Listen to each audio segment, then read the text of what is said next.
Today we're diving into one of the most incredible underdog victories in military history, a battle so legendary that we still commemorate it every time someone runs a marathon.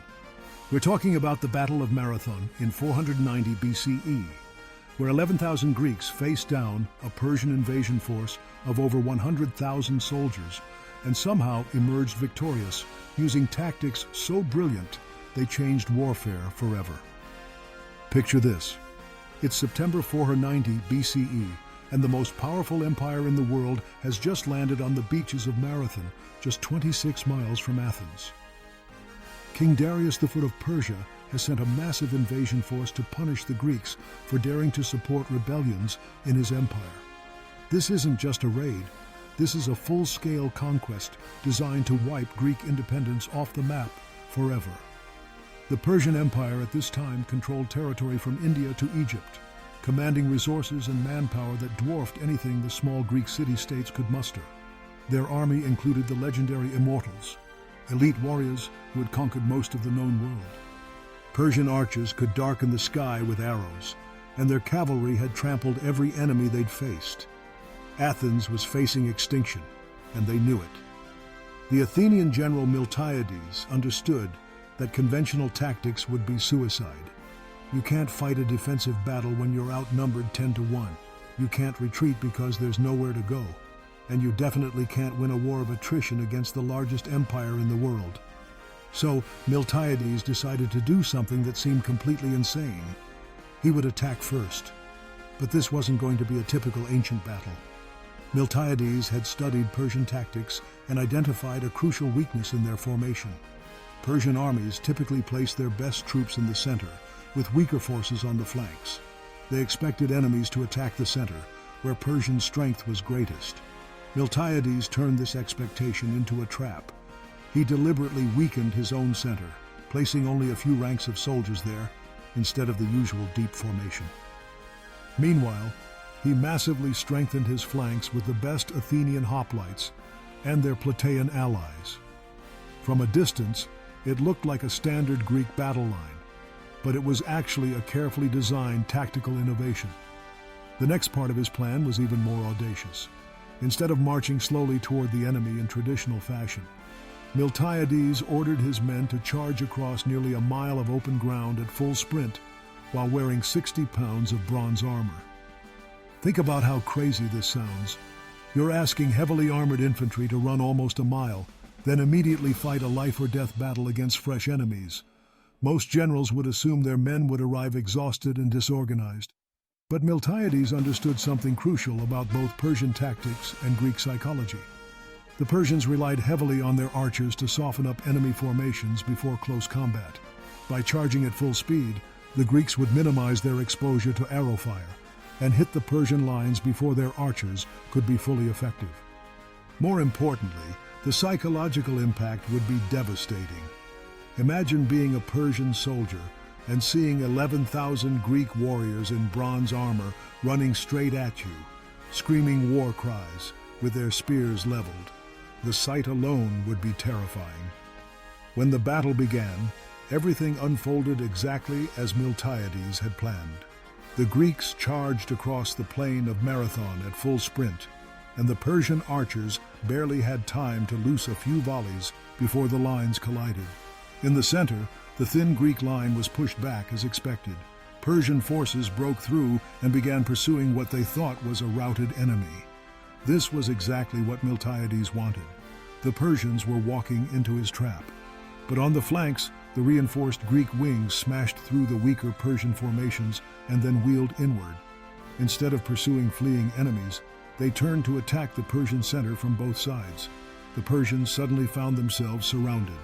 Their best troops, who had been pursuing the retreating Greek center, were now trapped between three Greek forces, converging on them from different directions. The famous Persian discipline collapsed into chaos as soldiers realized they were being encircled. What followed was a complete rout. Persian soldiers fled toward their ships, but the Greeks were right behind them. Thousands of Persians were cut down as they tried to reach the safety of their fleet. The elite Immortals, who had conquered half the world, were slaughtered on a Greek beach. When the fighting ended, Over 6,400 Persian soldiers lay dead on the field of Marathon. The Athenian losses were catastrophically light, only 192 men killed.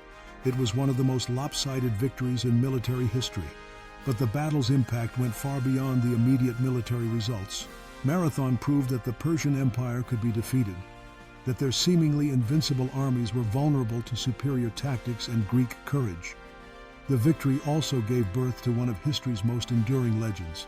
According to tradition, an Athenian messenger named Phidippides ran the 26 miles from Marathon to Athens to announce the victory, shouting, "We have won," before collapsing and dying from exhaustion.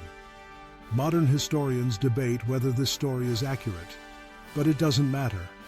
The legend became the inspiration for the modern marathon race, ensuring that the Battle of Marathon would be remembered every time someone runs 26.2 miles. Marathon also established tactical principles that would influence warfare for centuries. The idea of refusing your center while strengthening your flanks became a standard military maneuver. Napoleon used similar tactics at Austerlitz.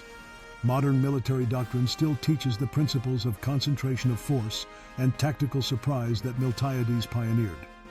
But perhaps most importantly, Marathon saved Greek civilization at the moment when it was most vulnerable. If the Persians had won, there would have been no golden age of Athens, no Parthenon, no Socrates or Plato, no democracy as we understand it. The philosophical, artistic, and political innovations that emerged from Greek independence after Marathon shaped Western civilization. The idea that small, free societies could resist vast empires through courage and intelligence became a foundational myth of democratic societies. Marathon also demonstrated something profound about the relationship between freedom and military effectiveness. The Greek soldiers weren't fighting for an emperor or for conquest. They were fighting for their homes, their families, and their way of life. That motivation, combined with superior tactics, proved more powerful than overwhelming numbers. The battle showed that military technology and numbers aren't everything. Innovation, leadership, and tactical brilliance can overcome seemingly impossible odds. A small force with better strategy and higher motivation can defeat a much larger army that relies on conventional approaches. For the Persians, Marathon was a shocking wake-up call that their empire wasn't invincible. It would take them 10 years to mount another invasion of Greece, and when they did, the Greeks were ready for them. The victories at Thermopylae, Salamis, and Plataea all built on the confidence and tactical lessons learned at Marathon. The Battle of Marathon reminds us that history's greatest victories often come from refusing to accept that defeat is inevitable. When faced with overwhelming odds, conventional wisdom says to surrender or flee, but sometimes the most audacious response, attacking when you should defend, charging when you should retreat, can achieve the impossible. Miltiades didn't win because he had better soldiers or superior equipment. He won because he understood his enemy, innovated tactically, and had the courage to attempt something that seemed like suicide but was actually brilliant strategy. The next time you face a seemingly impossible challenge, remember the Battle of Marathon.